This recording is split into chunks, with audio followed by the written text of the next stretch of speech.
your mother. You're doing it for your father. You're doing it for your nation. You're doing it for the human race. And that's what you're doing it for. No justice, no peace. That should mean equality. That should mean white people, Asian people, Chinese. I don't care what your ethnicity is. I can't say the word right now. I'm telling you, if y'all don't stand up with us, then that means y'all are against us. Everything that we go through should be y'all issue too. Y'all should not be allowed to go get a fake butt and go get y'all hair done like us, want to lock it up, don't know the meaning, want to live the way we live, but not live the struggle that we live. Y'all don't know my brothers. Y'all don't know my uncles, my cousins, my neighbors, my god brothers, my godsons, my nephews. Hell, y'all don't know my nieces, my aunts. I know y'all killed Sandra Bland. I know y'all killed After Sterling. I know y'all killed George Floyd. I know if I go kill somebody right now, a police officer, I'm going to be prosecuted to the fullest extent of the law. Why are y'all not being held to that same standard? Again, I ain't trying to tell nobody to promote no violence. What I'm saying is, what will work? Y'all keep telling everybody to go home. Y'all still have not said what is going to work. What is the way? Don't burn the city down. Don't do this. Don't do that. Well, what to do? What is it going to take for y'all to hear? We've been saying no justice, no peace since before I was born. And I was born in 88, baby. It's 2020. My son 11. We still going through this same thing. Y'all can't tell me y'all here and sit by silent while my brother is slain. He don't have to be my physical brother, but trust I feel that pain. My son's name is Amar. He could have died in these streets that same way. Why are y'all not as outraged?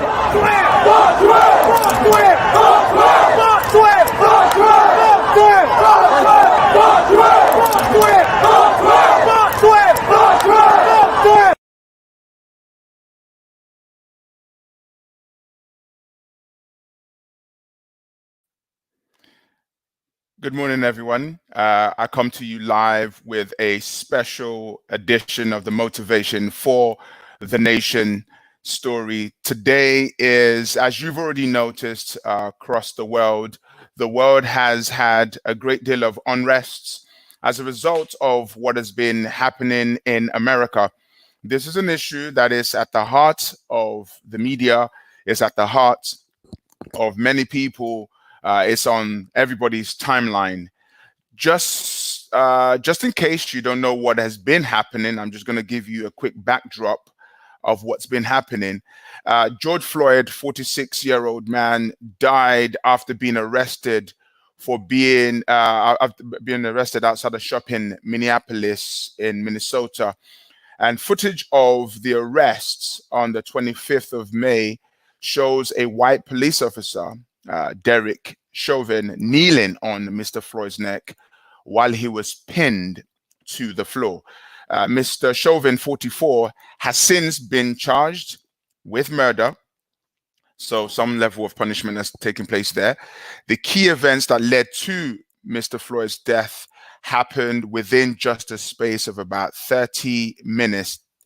Now, based on the accounts from so many witnesses and video footage and official statements, what we know so far from some of the transcript of the 911 call that was made on the same day at 8:01, the employee told the operator that he had demanded that the cigarettes that was bought by Mr. Floyd be returned because he thought that the $20 note that he used was fake, at which the employee said that the man appeared to be drunk and not in control of himself. Now, this transcript goes on to say that shortly after the call, at around 8:08, two police officers arrived.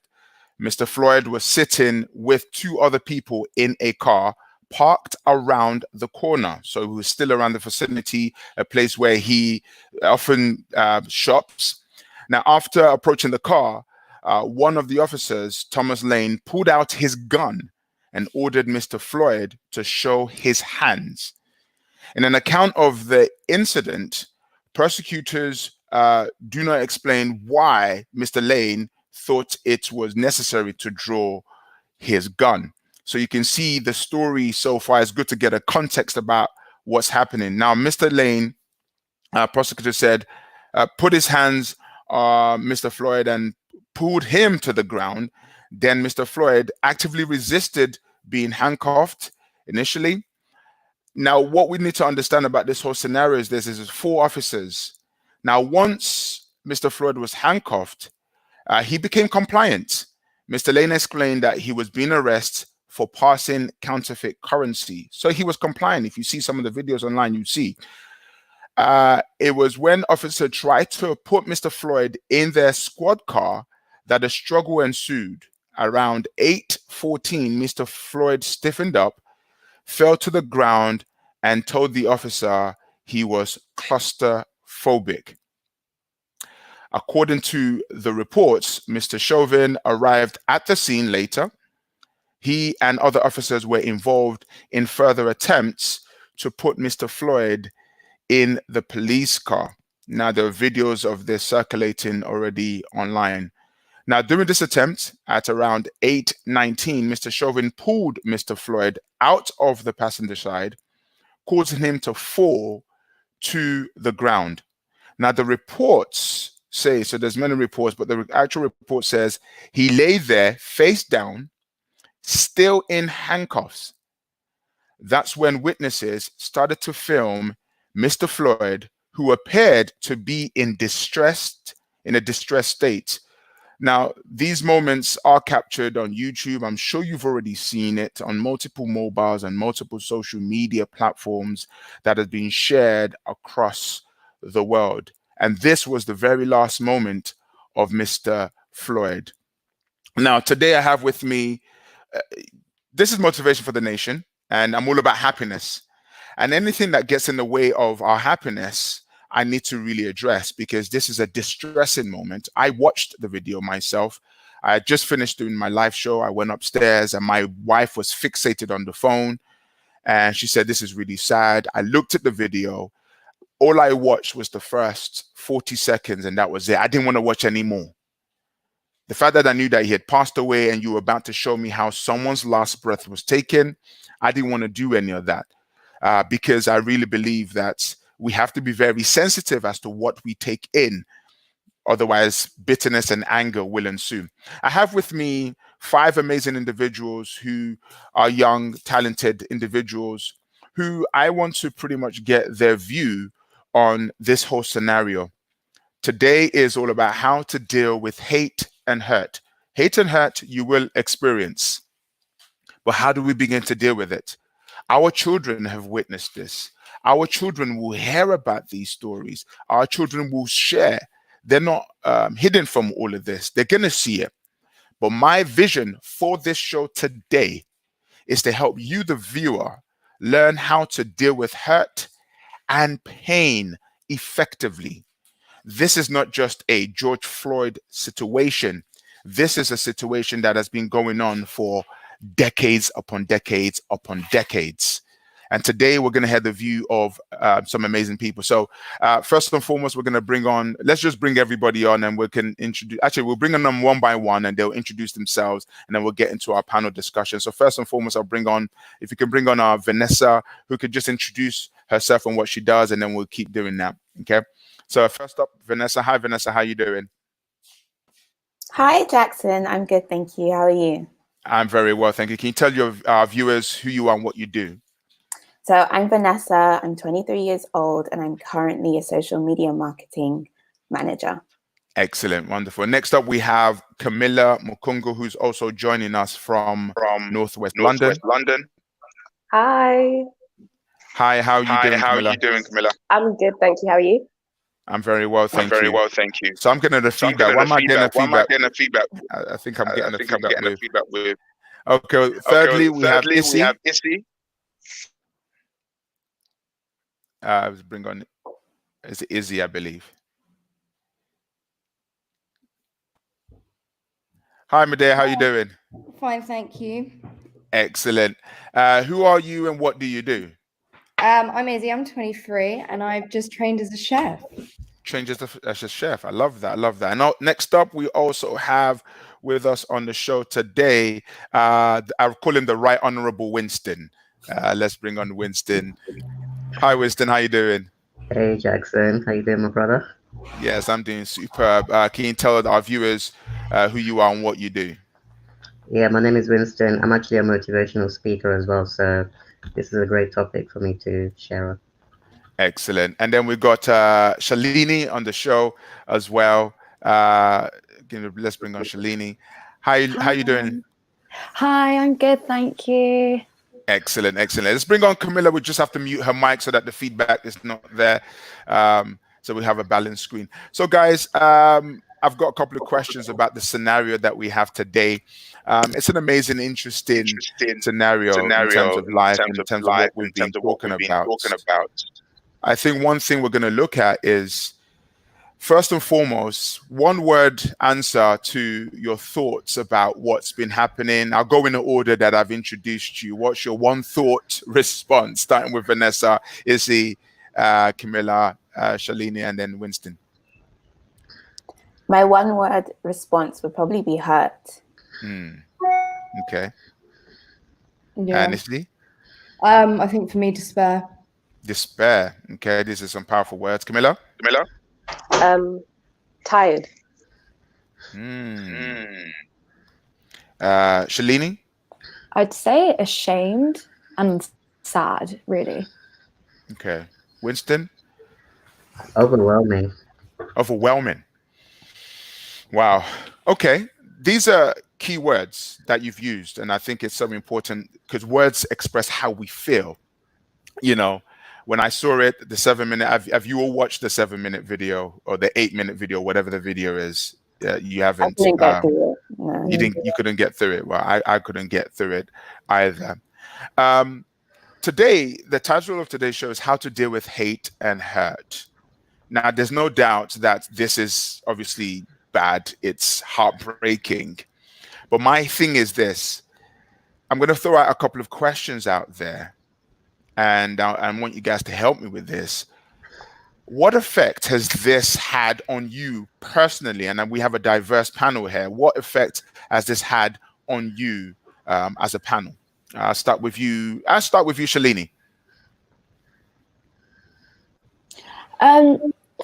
So personally speaking, as someone who has a diverse range of friends, I can see how it affects my friends who are Black people and how it hurts them. And I can see that with them in general, that it's something that's creating fear in their lives to see other Black people being murdered in the streets.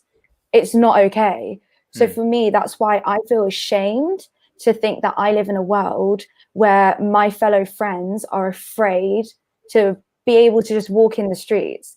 And that's something that I'm dealing with right now, is that I do feel really ashamed with what's happening right now, and the fact that we can't all just love each other and live in a world with like love and happiness. And it's really sad for me. Yeah. Winston, what are your thoughts and feelings? I'm sure you've witnessed so many of these. It's almost as if after a while we get numb to it. It's so sad. We get numb to it. What are your thoughts and feelings about it? Yeah, exactly. I think it gets to a point where you begin to get desensitized. And I think there was another incident a few weeks ago. The kid who was jogging, I think somewhere in America as well, and he got shot down. And it is scary that because of digital, we get to see these things. You literally get to see somebody take their last breath. And that's why, like yourself, I've been trying not to watch too much because it then becomes normal. It then becomes like watching Netflix, watching somebody else die. I think one thing that stuck out for me as I was having a conversation with a friend yesterday was, the level of discrimination. Yep. I feel like what our community is asking for, what Black people are asking for, and I think what everybody is asking for is just equality, just the level playing field to be able to live your life, go for a jog, go buy a cigarette, go do whatever you want to do without fear of it potentially being the last thing you ever do. So to me, I think that's where the overwhelm and the frustration comes from, because it doesn't seem like a lot to ask. Yeah. Interesting. So we've got some viewers who are watching right now, who are tuning in and they're posting their comments. We're gonna get to some comments in a moment. So, Izzy, what are your feelings? Because I needed to bring a diverse angle to all of this because this is humanity here. What are your thoughts and feelings? I think sort of the idea of shame, especially as part of a society and humanity, is a big thing at the moment. And understanding the levels of inequality are actually really needed to understand how you can change a situation like this. It's a systemic problem and it's been going on for years and years and years. And you need to be able to voice. And I think the internet is a great thing. Yes. Being able to allow everyone to see what is going on. I mean, it has its faults, but the internet at the moment, I think, is so powerful, especially when it comes to racial injustice and trying to find a way that you can actually get mobilization and organization and get people like more spirited up about it, especially people who have privileged backgrounds. That internet, I think, makes a massive difference. Okay, I'm gonna touch on a couple of things right now because when it comes to protests and I'm gonna be I'll get to that question, and I don't want to get too ahead of myself. I got my show notes up here. We've got Camilla. What are your thoughts and feelings? You did use tired. Could you sort of expand on that a little? Muted. Okay. I used tired, I guess, because this was just one of many videos that have been shown. Like, I think in the beginning, I remember someone tweeting recently that one of the first videos they saw was 8 years ago. I forget the name of the person who it was, but it's the same thing. Nothing has actually changed. And I was even thinking about it this morning, like, what is it that we're actually asking for? Like, it's tiring because it's like, until the people we're asking to make a change even acknowledge that there's a problem, nothing's going to change. Like, even now, these protests aren't necessarily for change, they're for an acknowledgement. We're just asking you to acknowledge that something is wrong, because until you actually acknowledge it, then you can start making a change. So I use tired because you asked how it affected me personally. The day that I saw the George Floyd video in the situation, I was actually looking for universities to go off and do another degree for. And one of the places that I've always wanted to study was the US. And it came up and I was like, God, I'm not going to lie to you. Just know, like, it's off the list. It's off the list. I'll go on holiday. I'll go for a week maybe. But to go and know that I'm about to entrust these people who I'm witnessing the injustice. It's not even like, oh, I'm stuck there. This would be a choice that I'm making. I was like, I'm okay. I'll stay here. Wow. That's interesting. One of the things I wanted to ask is so as a result of that, I'm going to throw out a couple of questions. The first question is protesting. Back in the day, when Martin Luther King was protesting, they boycott the bus boycott. Can any of you guess how many days that bus boycott was for? Could anyone guess? This is like a pop quiz here. Can anyone guess without going on Siri or Google? 5 days. 5 days. 5 days. 318 days. 318 days. They're like, right, cool. We need to send out a message. Now, first question I'm going to ask, and anybody can jump in and ask this: is protesting going to solve any problem? Do you feel protesting? I see Shalini's, her voice, like straight, her lips is like. Let me speak. Go on. I personally think protests are really important. So when you've got people like Mahatma Gandhi, Nelson Mandela, Martin Luther King, Malcolm X, without these people protesting, they didn't achieve what they wanted to achieve in terms of the civil rights movement. This is just another movement which is needed in the US. There's only really been 1 or 2 prior civil rights movement in the US for Black people, which was Martin Luther King, Malcolm X. We need it for people to actually take a stand and listen to people being tired, people being in fear, being sad, being like ashamed of what is going on. And without these protests, they're not going to be taken seriously. Okay, so anybody else agree with protesting? Raise your hand if you agree with protesting, if you believe that there should be a protest. Okay, now here's the other question. Because I remember that, I can't remember who it was, and everybody took to London for the weekend, and you had guys like, yo, I'm at the Black Lives Matter rally. Yeah, yeah, yeah, yeah, yeah. And after a weekend, that was it. That was it. Is the issue protesting, or is it the issue of how long we are protesting for? Because trust me, by next week, this is going to be over. Trust me. The state of human mind is that we move from one thing to another. Would you say that this generation of protesters are very fickle in their commitment? They're not loyal to a cause. You know, who wants change? Who's gonna sacrifice for change? Yeah, boy, I need to go back to work, innit? Because man's been on lockdown for this, you know. Would you agree with me that this generation don't have the backbone to really protest the way protest needs to be protested? I'll come to you, Vanessa, on this one. I think that we can't generalize like a whole generation in thinking like they're all fickle, but because people really do have the determinant and the desire to like show like I'm angry, I'm sad, just like Shalini said. But I think there has to be strategy. I think there has to be like a collective intention as to why you're protesting. Because as you said, like there are some people who go with their phones and they're like, we're here, we're here. What are your intentions at being at the protest? You know, because it's not a trend. Like we are here to incite like a bigger change. And I think protesting really is just one factor of creating change. It shouldn't be the only factor. So even if it does finish next week, the conversation should still remain, and not conversations within just like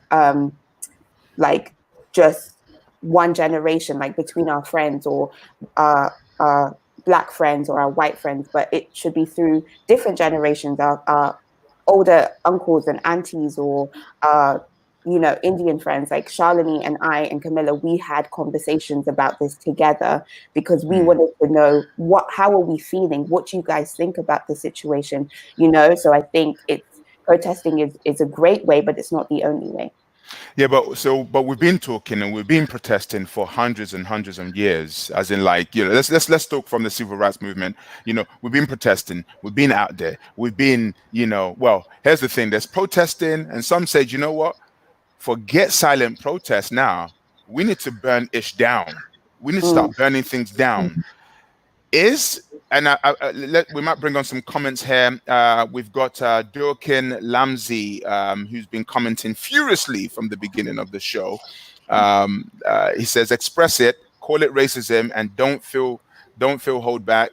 Don't let anyone tell that Black people are playing the race card. Okay, I think we can all agree with that. But there's this thing about protesting and shutting down all these stores is a way ahead. Black people need to take a lead and tell that we can accept until consumers. Okay, so the thought here is this: there's protesting, and then there's looting and robbery and burning.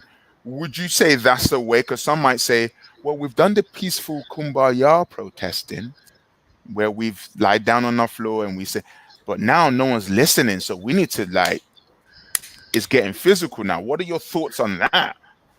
Who wants to take that? I think it's quite a go on, Winston. I'll see you. No, yeah, I think I was just gonna say, to me it feels like it's about outrage.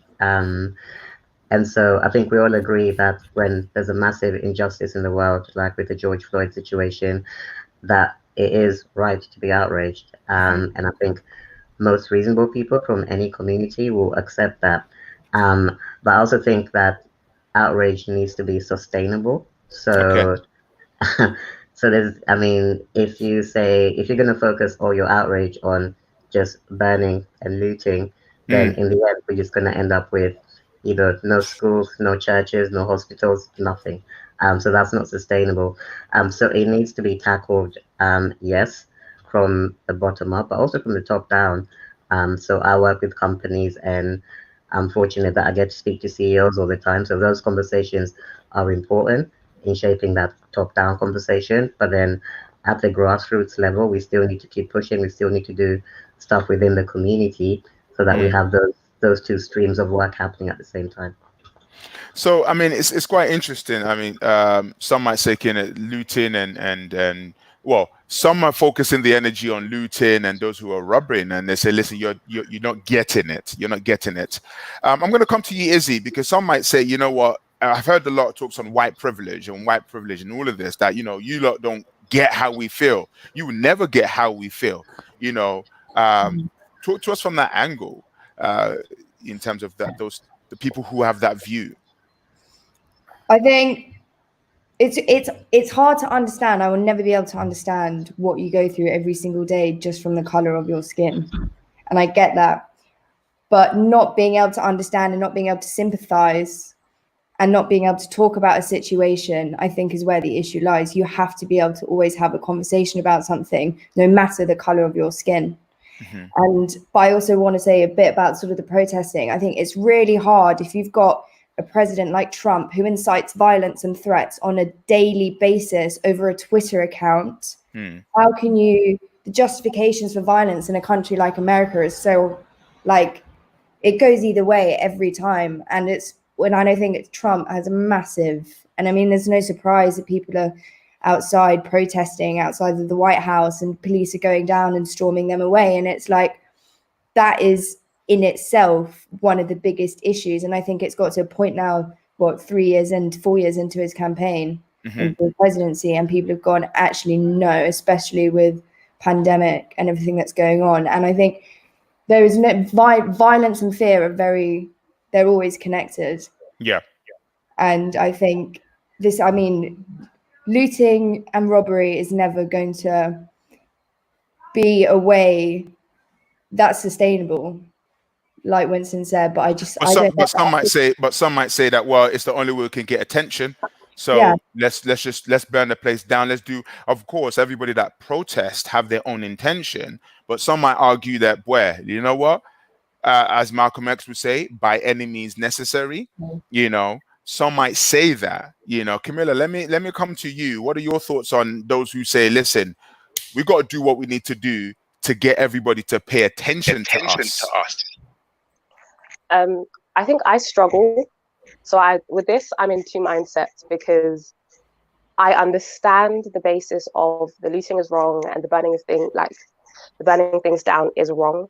But simultaneously, like you're saying, everything else that's been tried peacefully has been rejected. Like sometimes, and this is just a human being thing I've found, people don't acknowledge things until they hit them personally. Like until, oh, I can see how this affects me now. Because otherwise, like if no one was doing anything and they were just marching up and down the streets, people would be like, we're in lockdown. We're not even supposed to be outside.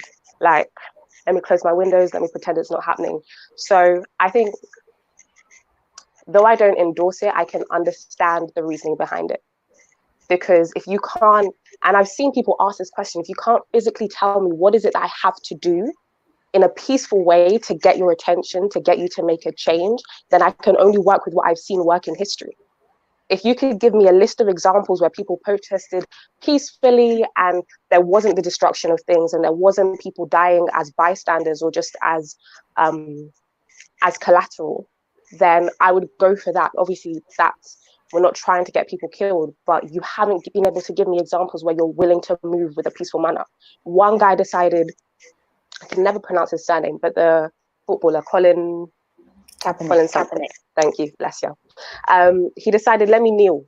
And rather than actually acknowledge what it is that he was talking about, you decided to kick him out of the whole organization. All his money gone. Just because you didn't want people to see one man kneel down. Like, it doesn't make sense. So if someone used his influence, did it in a peaceful manner, he didn't even speak. He was on his knee and nothing could change. You couldn't even say, even fake it. Let me have a conversation so that I can look like I'm trying to acknowledge what you're talking about. What can people do? Like, what's actually left? Do you know what? Someone's watching, they say, I'm not furious. Sorry if I came across that way. Listen, don't apologize. Talking about that, That's okay. That's okay. Talking about being furious, yesterday actually led me to go and watch the film called The Hate You Gave Me. The Hate You Gave. I had to go and watch that just to get another context, another angle. And if you've never seen that film, The Hate You Gave Me was a story of a teenage girl who witnessed her best friend shot by police, and then she wanted to keep silent but couldn't keep silent, and was that struggle between keeping silent and saying something, in a battle between that and the hate. And it was Tupac that actually defined that whole thug life thing. And thug life stands for the hate you give, what is it, affects little infants or something like that, and the effects it has on the little infants will mess everybody up. How do you feel this is affecting our young people? Because this, for me, is the core part of my conversation today, that it's not just Floyd that died that day. I believe the souls of many young Black boys and girls died that day. And also a monster gets birthed that day. How do you feel, I'll come to you, Vanessa, this is affecting our young people's hearts and how they perceive the world? It's like, I can't even imagine through their eyes having to witness such a thing, because you're confused. Mm-hmm. The whole scenario doesn't make sense as to why, a man was murdered. Because of what? There's just no logic to what happened. And I feel bad because they have to try and make sense of this. Mm-hmm. And like, even the people that, they may go to and ask for context, like how can they explain to them? They have to end up having an honest and open conversation about the racial inequality, not just in America, but in other countries as well. So Mm-hmm. I feel like, just as you said, it could birth like a monster in them, but I'm also hoping that like platforms like these will show them that there's still hope and there's still light, and that we don't have to move from a place of hate, but move using smarter strategies and knowing your rights, knowing how valuable you are, and encouraging them to see that the way that others treat us is not a reflection of our value. We have to know ourselves and step into the authority that we already have, and be proud to be a Black girl or a Black boy. Interesting you should say that, because I want to start changing gears towards solution for the hearts of people. Because if we leave it where it's at, hate will ensue. You walk out. I don't know whether you've ever seen Amistad. After watching Amistad, you came out the cinema, you wanted to punch the first white person you saw in the face. Straight. That's the feeling. And he's like, hold on, that person has nothing to do with the film you watched. Poor Gary just wanted to go to the chip shop and then go home. But then his face reminds you. And this is what I'm talking about. We're supposed to get on together as one family, but that's not happening.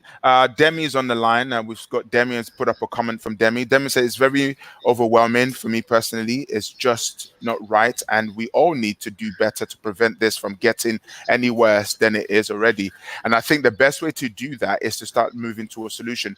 Do we have the video of that young man we're just going to watch a quick video we don't have the video. There's a video online that's been floating, very powerful video, of one young man talking to another man saying, listen, this is not the way forward. This is not the way forward. Looting and hurting is not the way forward. I want you to imagine there's a 7-year-old watching, 7-year-old Black kid, 7-year-old white kid, male and female, watching right now. What advice would you give them to deal with this thing called discrimination? Because everyone will be discriminated on some level, whether it's based on your race, your gender, your ability. What advice do you have? I'm going to start with Winston. What advice do we have for our young people watching? How do I process it? What should I do? What should I be thinking? How should I be processing? This is a solution piece of the show. Yeah, I think the simple advice for me would be to focus on getting to know other people, especially people who are different from your background. So, I've got a double whammy of being Black and disabled. So, I often have to break down a lot of stereotypes when I meet new people, right? And, you have the people who are, a bit cautious when they see me the first time, they don't know how to approach. or they don't know how to speak to me, etc. And then you have those that just come and, you know, they talk to me and, you know, just assume I'm like the next person. So I find that when you just treat people as humans, or, you know, just from a level of not trying to come with your own preconceptions, then that relationship becomes more balanced, and you actually give them the space to express who they really are, so that you can get to know each other without prejudgment. Yeah, I love that. So one advice, if you're watching right now, and get to know people, get to know people, get to know why they are the way they are. There's a quote I heard that says, in order to be understood, you need to first of all understand before you could be understood. Okay. And I'm going to bring up, there's going to be a controversial question that I'm going to ask all of you, you know, after you've given me your solution. So, Shalini, tell me, what advice would you have for a 7-year-old watching right now? So speaking from experience, so a few years back I went vegan, and I actually received a lot of hate from it, which I still find really weird, right? But I'm just going to speak from what I took from that experience. So like dealing with the hate in that moment, I went and actively chose and thought, okay, this is a part of human psychology, right? Why is someone showing me hate for me deciding to be a vegan? Or if in this case, why is someone showing me hate because my skin is black? And when I was researching this, I came to realize that there were an array of reasons why people show hate towards someone. It's usually because of the fear of the other person. They're fearing that someone looks different to them. They're fearing that this black person doesn't do things the same way that I do something. So it's that fear they're projecting onto you. Then it's also the fear of ourselves, the fear that we can't accept that they act different, that they have a different culture, that they like to do things different. So we fear in ourselves that we might not fit in. And then there's the idea of the lack of self-compassion. When someone lacks self-compassion, they feel that void in their heart with either hate, fear, and that is also another form of projection. So for a young child who might experience that hate, they should look at it as, wait a minute, it's nothing that I'm doing wrong. It's not me. I'm not the problem. The other person is the problem. As soon as you realize those steps to why they're projecting onto you, to why they're showing hate towards you, then you can understand and give them compassion and be like, oh, now I understand why maybe you're projecting hate onto me, and I can reevaluate and assess the situation differently. And then something which I always think that's really important in times like this, like racism or anyone showing prejudice towards anyone else, hate in general, is a quote that Martin Luther King said, which I'm just going to quickly say. It's basically, he said that darkness cannot drive out of darkness, only light can do that. Hate cannot drive out of hate, only love can do that. So for those children who are watching this, remember that these other people, they may have hate in their heart, they may be confused about something else, but as long as you show them light and show them love, then they can understand you from a better level. I love that. I love that. It's a place of empathy to say, wow, the only reason why you're evil is because you got some kind of disconnection in you. You're hurting. So hurting people hurt people. Fearful people hurt people. So if that's done to you, don't feel like it's about you. It's about the other person, which means that there's an opportunity for love. It's an opportunity to shower that person with love because they're projecting so much hate. They need attention of love right now. So I'm setting you lot up for a very controversial question. I'm going to say it again. You lot better be ready. Very quickly, Camilla, what's your advice to that 7-year-old watching? Any prejudice. So something I'm realizing, or like when you said the 7-year-old, was we're raising a generation of kids who are traumatized. Like there are kids who see cop cars. Well, I'm not American. There are kids who are seeing police cars and they have automatic reactions, not based on any experience they've had, but because of stories that they've heard and stuff like that. And I just keep thinking their innocence has been taken. Like if I'm looking at my childhood and the bubble that I had, I have fun memories in school, and I have this. My childhood isn't like heavy and dark. It's light. Like, it was full of laughter, and so in addition to everything that everyone else has said, I would say just don't forget to be a kid. Like, yes, there's the responsibility of empathizing with other people, and there's the responsibility of seeing it from their perspective. But if you're a kid, you're a kid. Like, go out and do stuff that makes you laugh. Like, go out and do stuff that gives you peace of mind. Like, you can't live in a consistent state of anxiety, or a consistent state of this hopelessness, or a consistent state of the world is against me. Like, you need to create a space for yourself where you get to be a kid. And if you cry, cry in that space. If you laugh, laugh in that space. But have this bubble, this place that you can go to where just for a second you're a kid. For me, that's what I would say. I love that. Create a space where you can be a child. So, and that goes for parents watching. Should we shield our kids from this? I read a post yesterday of a dad who says he loves reading bedtime story to his kids, but then he knows that one day he's going to have to tell his kids a story about the fact that the color of your skin, you will be judged by the color of your skin, and that's a story that he's not looking forward to telling. But sometimes we have to tell the good story with the bad story, and the kid's got to make his hard choice. So Izzy, what's your advice to the 7-year? Izzy, what's your advice to the 7-year-old? I think Charlene had a really good answer to that. And I think a lot of life today is based around you as an individual and trying to work an identity. And I think identity is incredibly important for you yourself.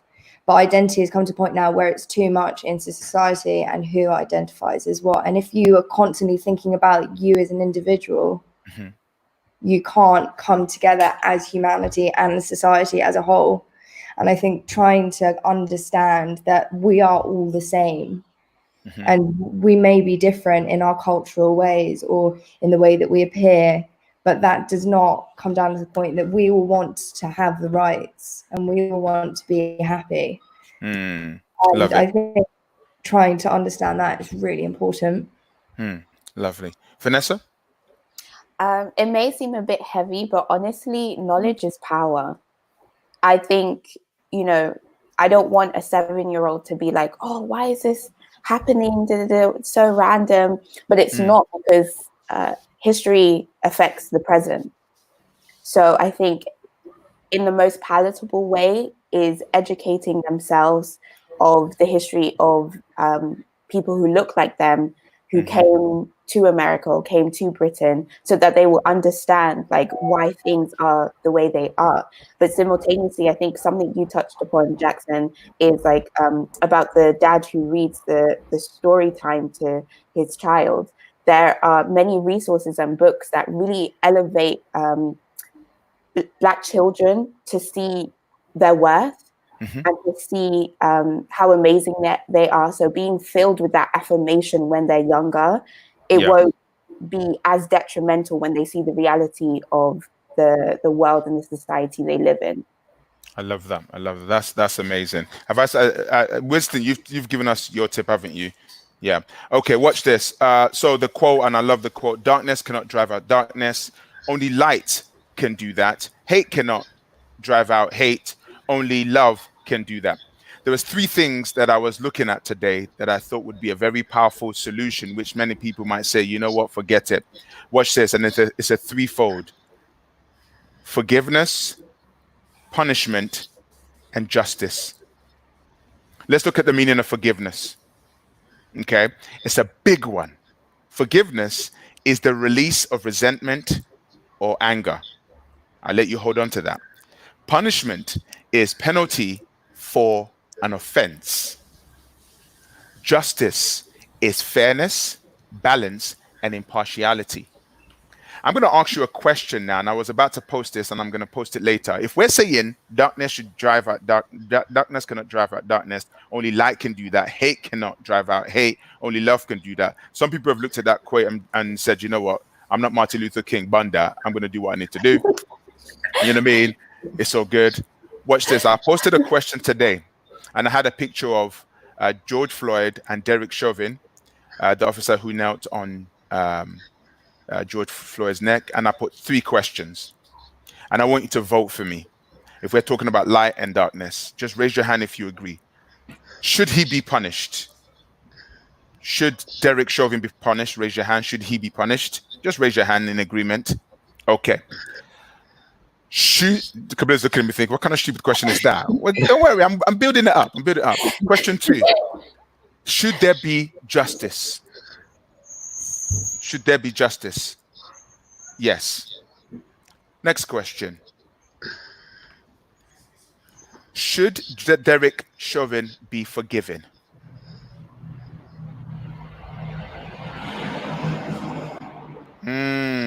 Oh, those hands didn't go up too quickly now.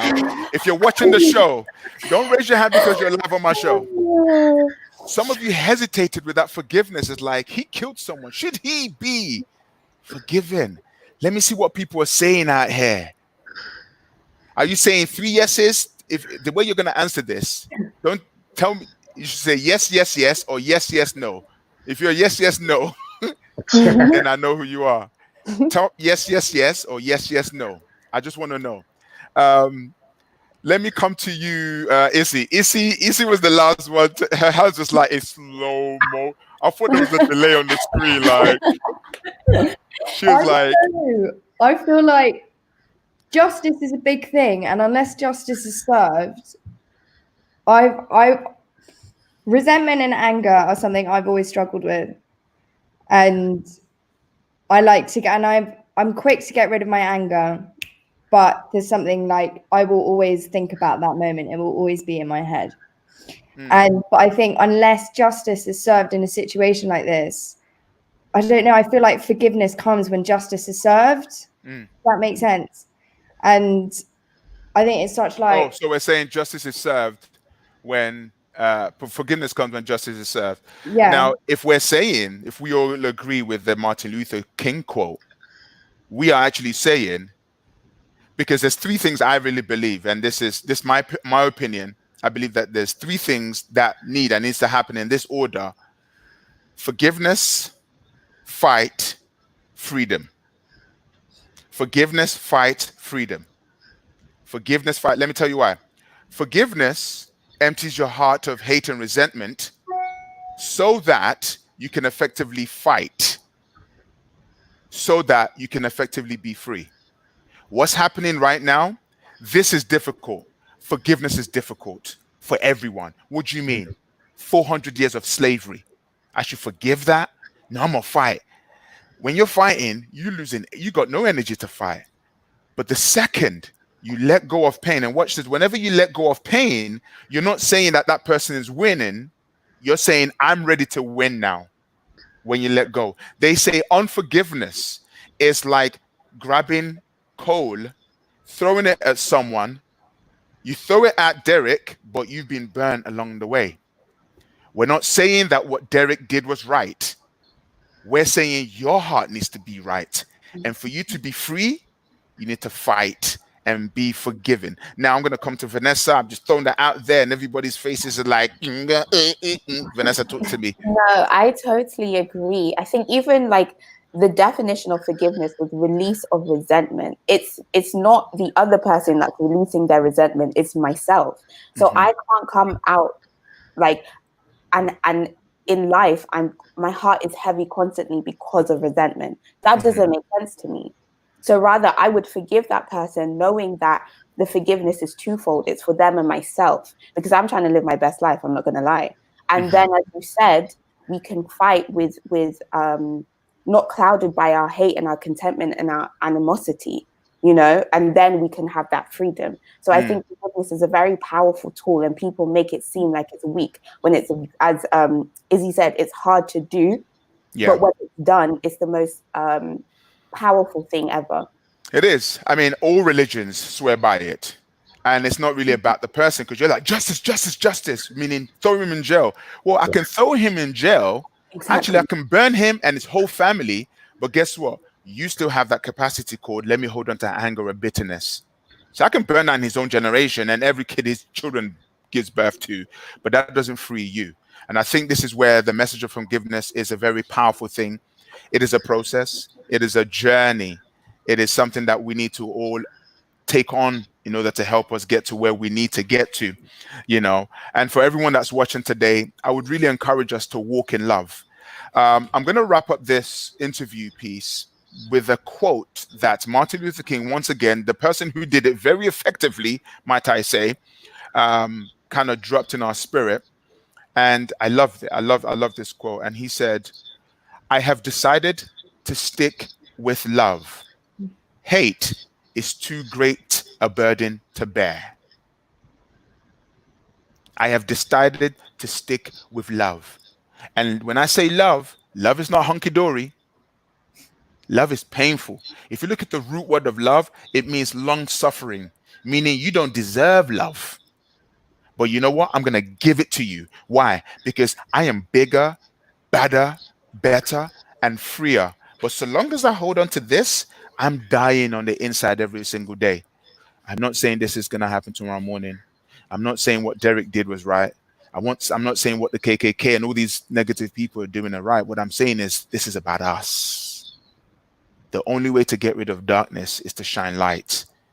And we have to shine light whichever way we can. Guys, it's been a great pleasure working with all of you today. Thank you so much for joining me on this conversation. You guys have been, everybody, please put together your digital hands, for each. You guys can put your hands together for each other. Yes. I would love to have you back on the show to discuss other topics outside of, maybe we'll bring Izzy on to talk a bit about anger, bitterness, and frustration, because trust me, Izzy, darling, the reason why you are not where you want to be in your personal life right now is because of the baggages you've been carrying from your childhood. And the second you let go, you're going to be free to be, do, or have anything you want. And I'm going to recommend a book for you in this lockdown. It's called A Return to Love by Marianne Williamson.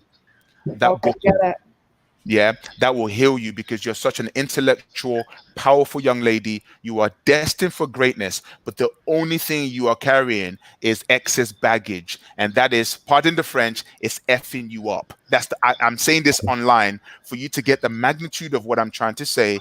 Girl, the second you start forgiving people in your pasts who've done you wrong, and this is why part of, everything, sleepless nights comes from that. Any physical illness that you have in your life right now, forget medication. Girl, forgive and you won't need no medication. Forgive and you'll be able to sleep. Forgive and you'll be able to have all the creative ideas. It starts with forgiveness. Part of this show was for you, darling.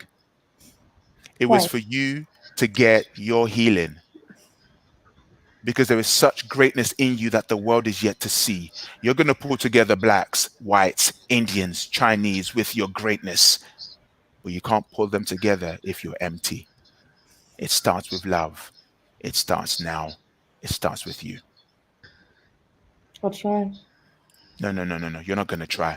I'm going to do it. You're going to do it. You're going to do it. You're going to do it. Because if you're choking right now, you're not going to try and grab the drink. You're going to drink it. You're gonna drink it. All right, guys. Thank you so much for your time, guys. God bless you. Thank you. Amazing. Thank you. Take care, guys. Take care. Thank you. This is amazing. I trust that you have learned something. My guests have been amazing. I've loved each and every one of them. Forgiveness shouldn't be a question. It shouldn't be an option. Forgiveness is mandatory. And when we start to study forgiveness at the highest and the deepest level, you realize that we need love. But love cannot reign if there's hate. When you renovate your house, you throw away old furniture to make room for new furniture. But some people are still holding on to that old furniture, but they're desiring the new. New can't come in until you get rid of the old. And what does new look like? Love for self. Love for others. It's a process. But like I said to Izzy, A Return to Love by Marianne Williamson, powerful book that would transform your life. Hate floats around because people are hurt. Let go of the pain. And what you've got to do, and this is your task if you're watching right now, you have an issue with unforgiveness, Write a letter of forgiveness to that person. You don't have to give it to them. But by writing a letter of forgiveness, guess what you're doing? You are emptying yourself and giving yourself capacity to love. Because when love fills your heart, you are more powerful than anything else on the planet. Trust me. Just go and do the study on forgiveness. Do an in-depth study. It will speak to you naturally. But that book, A Return to Love. Right, with that said, there's one powerful quote that I finished with in terms of hate, love. That let's put that up for me, please. I think the one, yes, it's too much of a price to bear. We'll put that up to finish off the show. We'll just leave it on the screen for you to see. So some people say hate also gives people strength. Yeah, let the hate fuel you to go and find love. Use the hate to go and look for love. Yeah. So today is Blackout Tuesday, and apparently what we're supposed to do in solidarity is to put up just, a black screen on all our social media platforms just to show solidarity to what's happening. I'm a great believer that love matters, and when love reigns, everybody is one. We're better off when we have love.